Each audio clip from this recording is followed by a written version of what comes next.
What's going on, guys? This is Travesty here, and today we have the draft analysis for PPL NX Stage 2. So, for those of you not aware, PPL NX is being run in 3 stages. The first 2 stages have a group round where you play a best of round robin, and then you go through to a playoff bracket each time, and then you accumulate points, which qualifies you for Stage 3. If you make the top 16, you then go to the playoff bracket of Stage 3.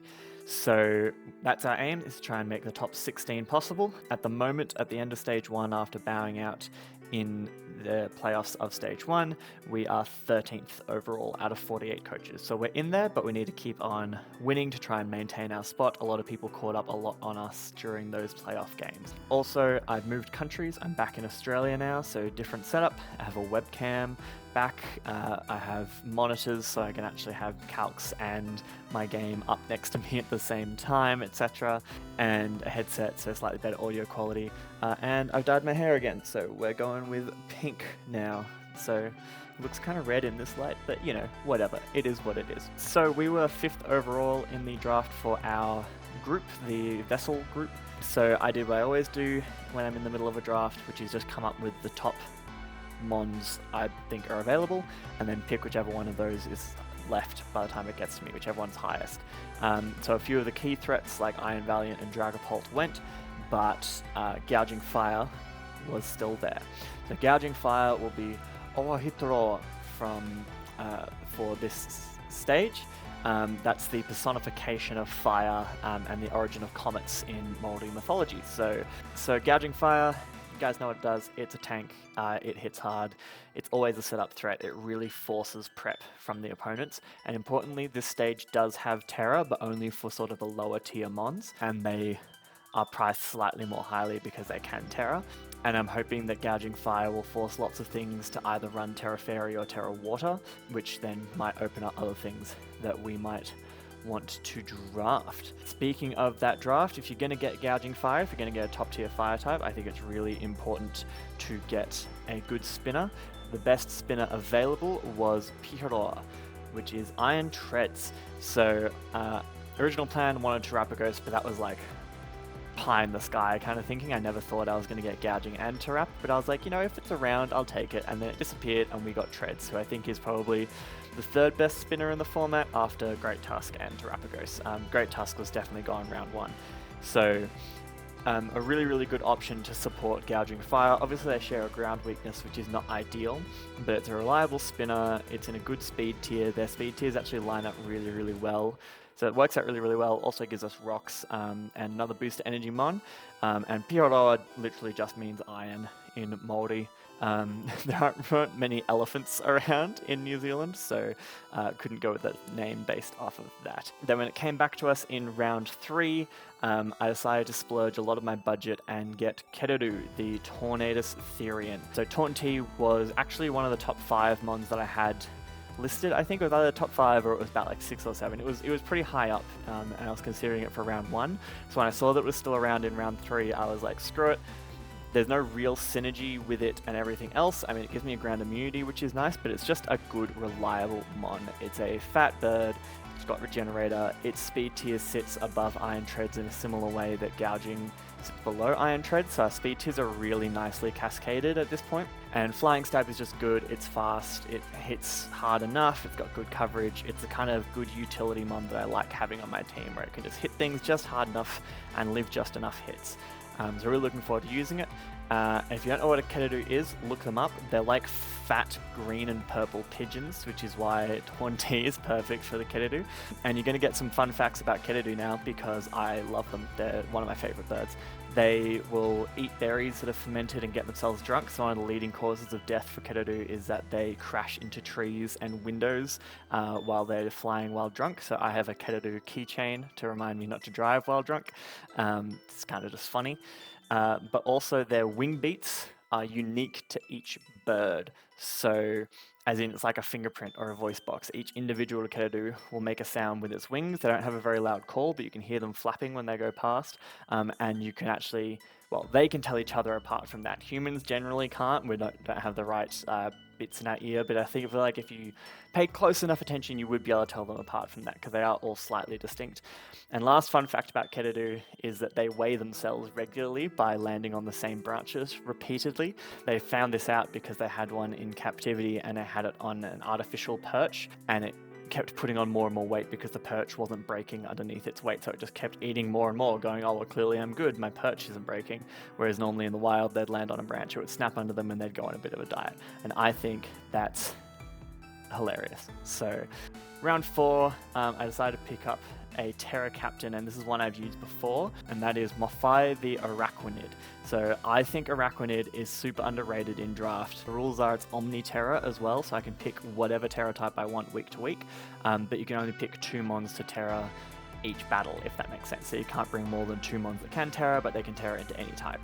But you can have unlimited mons on your draft that can Terra. There's just only limited mons that can, if that makes sense. Like Araquanid can, but none of the other 3 on our draft so far can. Araquanid hits super hard. Terra, Water, Water Bubble, Choice Band, Liquidation, just nukes things.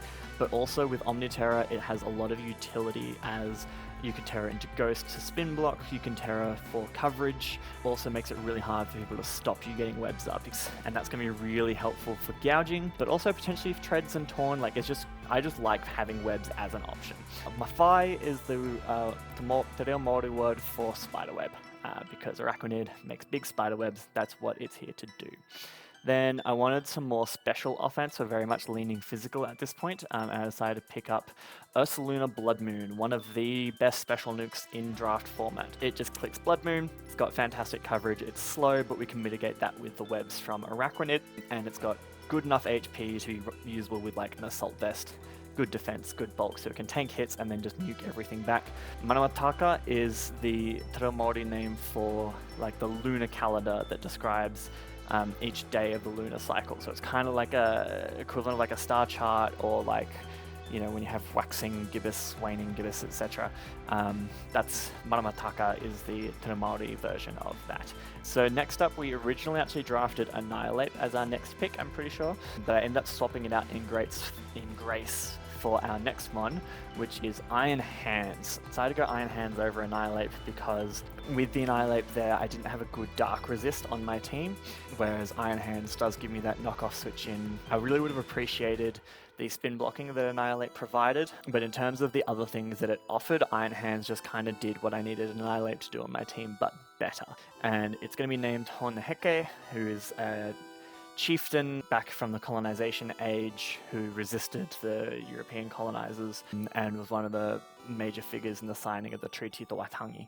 So if you don't know the history of all that, go look at it when you feel like you have emotional spoons. It's not exactly fun stuff. So we really spent a lot of our budget on high tier mons here. The main thing I had left that I wanted to round out was a grass type, a fairy type, and some more hazard setters. At this point of the draft where I really started to get sniped, there are a few things that maybe if I'd picked in different orders, like I probably could have left Annihilate till right at the end, but a lot of fairies went very quickly, and a lot of grass types are disappearing. So I originally wanted Rillaboom, but that went, and so I went for the other option of a similar tier of Rillaboom, and that is Ogerpon. I think this thing is really cool in draft. I really want to be able to use it as a Terra Captain at some point, because I think Teal Mask Ogerpon with Terra is insane. You can run so much, you can be so fast that you don't really need to run much speed, and then you can do what Ogerpon does best, which is be annoying, have utility, and still get off good damage. That's Ogerpon's role here. We do get access to spikes with it, and a nice grass type to switch into some of those ground type moves that are going to become a problem for a lot of our higher tier mons. And then Ogerpon is named Matuku after Matuku Tongo. That's an ogre who killed a warrior back in the Molde Atua, and was later hunted down by his son. So as I said, I wanted a grass and a fairy type. There weren't a lot of fairies left, but one that I thought looked really good. I didn't quite have the budget to make other things fit that I wanted to make fit, but one that I think has a lot of interesting shenanigans I can run, and also gives us a little bit more special oomph, which we're really lacking on this team, is Gardevoir. I really like this thing back in Gen 6 draft. Mega Gardevoir obviously was just a nuke, but regular Gardevoir, it's in a good speed tier to be able to can run as a Scarfer. It's got reasonably good special natural bulk, so you can run it with like an AV or a little bit of investment in Wish and support and stuff like that, and good natural special attack to be able to hit things pretty strong with its dual stab and reasonable coverage moves. It also gets what I refer to as the shenanigan moves that lots of Psychic types get, things like Trick Room, Dual Screens, Healing Wish, etc. So it can provide those kind of utility roles on our team too if we need it. Gardevoir will be named Queenie, who is the queen of like the moldy equivalent of the Fae, the fairy folk, who is also often used as a representation of like LGBTQI plus peoples. Shiny Gardevoir is close enough to trans colors, so Shiny Gardevoir Queenie is going to be our trans LGBT icon on this team. Next up, I wanted the option for Toxic Spikes and a Grounded Poison, and the low tier mon that provides that is Hisuian Quillfish. So I've drafted this thing now twice in Gen 9. It kind of just is the only thing that does its role at that tier. Gave us a Dark Resist, which was nice, gives us Spikes and Toxic Spikes. This is one of the other mons that can Terra, so nothing else other than Araquanid on this draft can Terra. This thing is our only other Terra captain, which gives it some good utility. It means I can run like Terra Water as a Rain Sweeper, or I can bring it defensively of whatever Terra type I need to bring it. We are running it Shiny because it was the first Shiny I found in Scarlet and Violet. It was just a full odds Shiny just hanging around in the Indigo disc, and I was just like, oh my god, that's a Shiny, and caught it.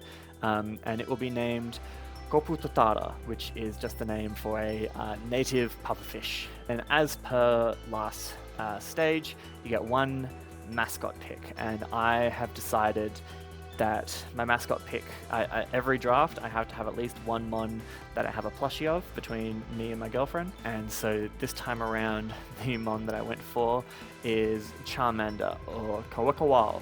So Kawakawao is the same name we have for Charizard in the last stage, just keeping the tradition going for that extinct giant lizard. Am I going to bring it? Probably not, but it has 60 special attack and solar power. I'm probably only going to bring it if someone dares me to bring our mascots, but I think it's important to have your mascot pick there, so we have the Charmander.